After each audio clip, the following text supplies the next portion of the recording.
Exercise 7.7 First question Second subdivision.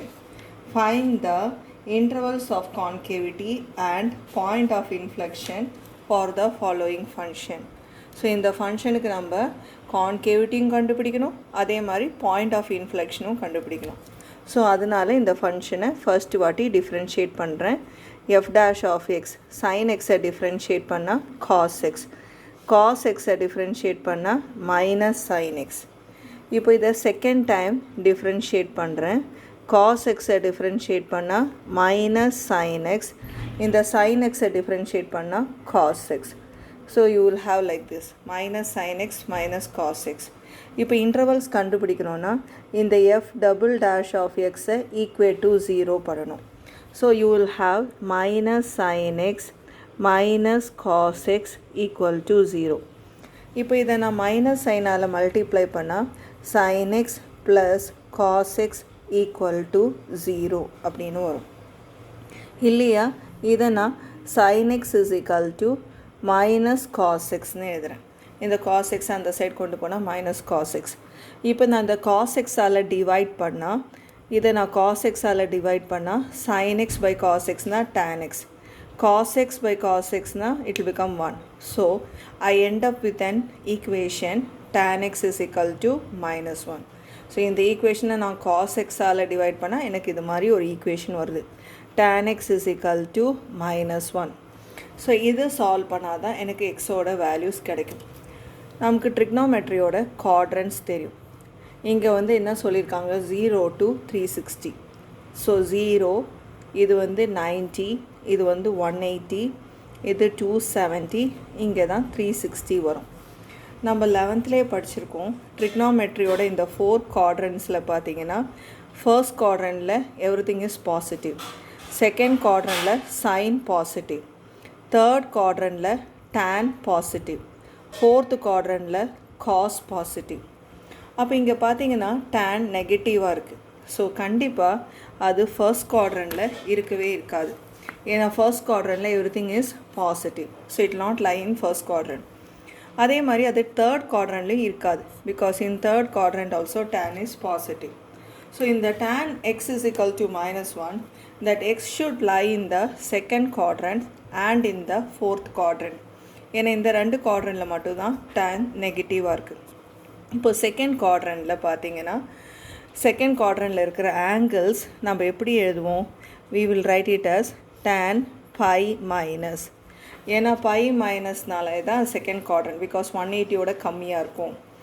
அதுக்கப்புறம் நம்ம யோசிக்கணும் எந்த tan வேல்யூ உங்களுக்கு 1 கொடுக்கும், π/4. ஸோ இதை வந்து நம்ம செகண்ட் குவாட்ரண்டில் இருக்கிற ஆங்கிளை tan pi minus π/4 அப்படின்னு எழுதலாம். அப்போ தான் நமக்கு இந்த -1 வரும். இந்த பை மைனஸ் π/4னா இட் இஸ் tan 3π/4. நம்ம எல்சிஎம் எடுத்து சிம்பிளிஃபை பண்ணால் tan 3π/4 is equal to -1. இது செகண்ட் குவாட்ரண்டில் இருக்குது. இப்போ இந்த ஃபோர்த் குவாட்ரண்டில் இருக்கிற ஆங்கிள் கண்டுபிடிக்கணும்னா இட் இஸ் லெஸ் தென் 360. அப்போது 2π மைனஸ் அப்படின்னு எழுதணும்.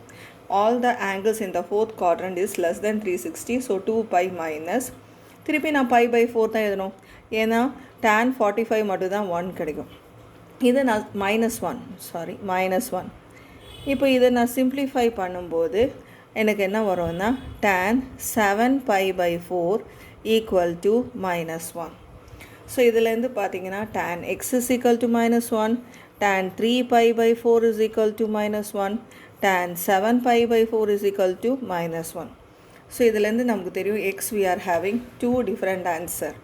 One answer is 3π/4, another answer is 7π/4. இப்போ இந்த ரெண்டு வேல்யூஸ் வச்சு தான் நான் இன்டர்வல்ஸ் எழுத போகிறேன். நம்மளோட இன்டர்வல் கொடுத்துருக்கிற கொஸ்டின் வந்து 0 to 2π.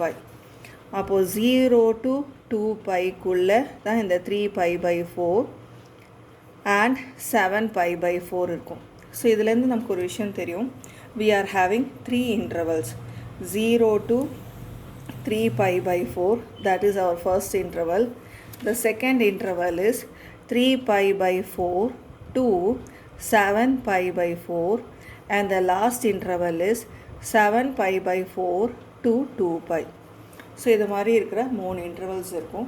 ஸோ இந்த இன்டர்வல்ஸில் நம்ம கான்கேவிட்டி பற்றி டிஸ்கஸ் பண்ணணும்.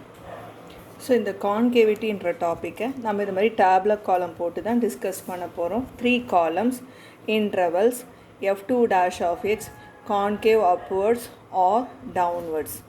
ஸோ நமக்கு கிடச்சிருக்கிற இந்த 3 இன்டர்வல்ஸ் இந்த காலத்தில் எழுதுகிறோம். 0 to 3π/4, 3π/4 to 7π/4, 7π/4 to 2π.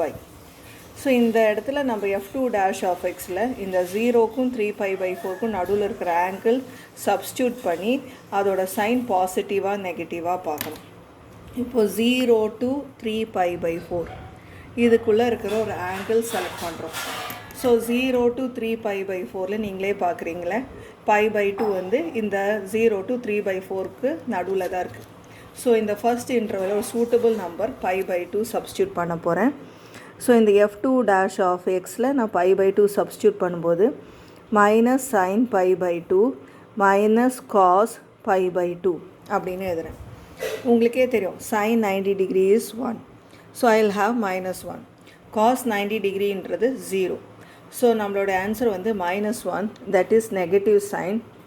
So I can write here concave downwards. So it is concave downwards. Okay, next வந்து 3π/4 to 7π/4, 3π/4 to 7π/4 இதுதான் நம்மளுடைய 3π/4லேருந்து 7π/4 இதுக்குள்ளே இருக்கிற ஒரு ஆங்கிள் செலக்ட் பண்ண போகிறேன். நான் வந்து பை அப்படின்னு செலக்ட் பண்ண போகிறேன். So let me substitute f2 dash of pi. So I will have minus sin pi. இந்த x இருக்கிற இடத்துல pi போட போகிறேன். So minus sin pi minus cos pi. sin piனா 0, cos piனா -1. ஆனால் அதுக்கு முன்னாடி ஒரு மைனஸ் இருக்குது. So minus of -1 that is +1. So நம்ம f2 dash of pi பாசிட்டிவ்னு வருது. So that means it is concave upwards. So we got our answer, it is concave upwards. இப்போ இந்த last interval 7π/4லேருந்து 2π அந்த இன்டர்வல்குள்ளே இருக்கிற ஒரு ஆங்கிள் செலக்ட் பண்ணும். இந்த 7π/4லேருந்து 2πக்குள்ளே ஒரு இங்கே 2πனா 360 degree, அது இங்கே இருக்குது. ஸோ இந்த 360க்கும் இந்த 7π/4க்கும் நடுவில் இருக்கிற ஆங்கிள் ஆக்சுவலாக 7π/4னா it is 330 degree.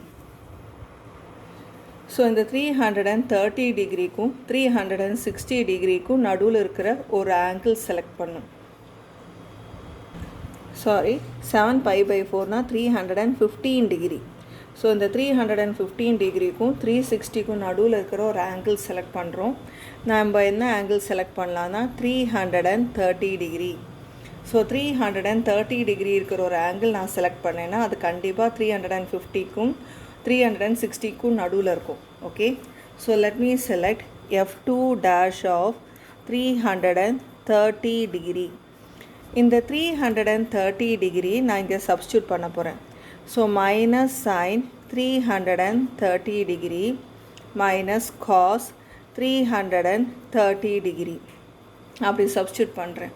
இந்த சைன் 330 டிகிரியை சைன் 360 மைனஸ் 30, அதே மாதிரி காஸ் 330 டிகிரியை 360 மைனஸ் 30 அப்படின்னு எழுதலாம். இந்த சைன் 360 மைனஸ் 30 இது 4th குவாட்ரண்டில் இருக்கிறதுனால கண்டிப்பாக சைன் நெகட்டிவாக இருக்கும். ஆல்ரெடி இங்கே ஒரு மைனஸ் சைன் இருக்குது. So you will have plus sine 30 degree. Cos 360 minus 30 degree இது வந்து 4th குவாட்ரண்ட்னால காஸ் பாசிட்டிவ். ஆனால் அதுக்கு முன்னாடி ஒரு மைனஸ் சைன் இருக்கனால மைனஸ் காஸ் 30 டிகிரி. இப்போ சைன் 30 டிகிரியோட வேல்யூ வந்து 1/2, காஸ் 30 டிகிரியோட வேல்யூ வந்து √3/2. ஸோ இதை நான் வந்து 1 மைனஸ் √3/2 அப்படின்னு எழுதலாம். இங்கே உங்களுக்கு தெரியும் 1 √3யோட வேல்யூ 1.732. ஸோ 1 மைனஸ் 1.732னா கண்டிப்பாக இதுக்கு நெகட்டிவ் சைன் தான் நியூமரேட்டரில் இருக்கும். பிகாஸ் 1.732 வந்து 1ஓட அதிகமாக இருக்குது. So we conclude with it will have a negative sign. So negative சைனை நம்ம இந்த டேப்லர் காலத்தில் மைனஸ் சைனு போடுறோம். And we have draw the conclusion it is concave downwards. So நம்ம கான்கேவிட்டி பற்றி டிஸ்கஸ் பண்ணிட்டோம். இந்த இன்டர்வெல்லில் கான்கேவ் அப்வர்ட்ஸ், இந்த கான்கேவ் டவுன்வர்ட்ஸ், இந்த இன்டர்வெல்லில் கான்கேவ் அப்வர்ட்ஸ், இந்த இன்டர்வெல்லில் கான்கேவ் டவுன்வர்ட்ஸ். இப்போ நம்ம பாயிண்ட் ஆஃப் இன்ஃப்ளெக்ஷன் கண்டுபிடிக்கணும். x is equal to 3 pi by 4, x is equal to 7 pi by 4. So இந்த ரெண்டு இடத்துலையும் நமக்கு பாயிண்ட் ஆஃப் இன்ஃப்ளெக்ஷன் கண்டுபிடிக்கணும். அதுக்கு நம்ம இந்த வேல்யூஸை ஃபங்க்ஷனில் சப்ஸ்டியூட் பண்ணோம். ஸோ நான் first f of 3 pi by 4 கண்டுபிடிக்க போகிறேன். So sin 3 pi by 4 plus cos 3 pi by 4. இந்த sin 3 pi by 4 நான் வந்து sin pi minus pi by 4 அப்படின்னு எழுதலாம். pi minus pi by 4நாலும் 3 pi by 4 தான். அதே மாதிரி cos 3 pi by 4 cos pi minus pi by 4 அப்படின்னு எழுதுகிறேன். இப்படி எழுதும்போது உங்களுக்கு தெளிவாக தெரியும் இது வந்து செகண்ட் குவாட்ரண்ட், அதனால் sine positive. So this I can write it as sin pi by 4. Second குவாட்ரண்டில் cos negative, so minus cos pi by 4. sin pi by 4ஓட value 1 by root 2, cos pi by 4ஓட value 1 by root 2. So our answer is 0. So நம்மளுடைய முதல் point of inflection வந்து 3 pi by 4, 0. 3 pi by 4, 0 is the point of inflection. This is the point of inflection. Okay. இப்போ next point கண்டுபிடிக்கணும்னா இதே மாதிரி இந்த ஃபங்க்ஷனில் 7 pi by 4 அப்படி சப்ஸ்டியூட் பண்ணும். So f of 7 pi by 4. So I can write sin 7 pi by 4 plus cos 7 pi by 4. இப்போ இந்த 7 pi by 4 நான் எப்படி ஸ்ப்ளிட் பண்ணலான்னா 2 pi minus pi by 4 plus cos 2 pi minus pi by 4 இப்படி split பண்ணுறேன். அப்போ பார்த்தீங்கன்னா இது ஃபோர்த் குவாட்ரண்ட்னால sine minus sine pi by 4ன்னு வரும். ஏன்னா ஃபோர்த் குவாட்ரண்ட்டில் சைன் நெகட்டிவ், ஃபோர்த் குவாட்ரண்ட்டில் cos positive. So I will have plus cos pi by 4. So I will have minus 1 by root 2 plus 1 by root 2, that is again 0. So our next point of inflection is 7 pi by 4, 0 is the point of inflection. This is the second point of inflection. So this question is having 2 points of inflection.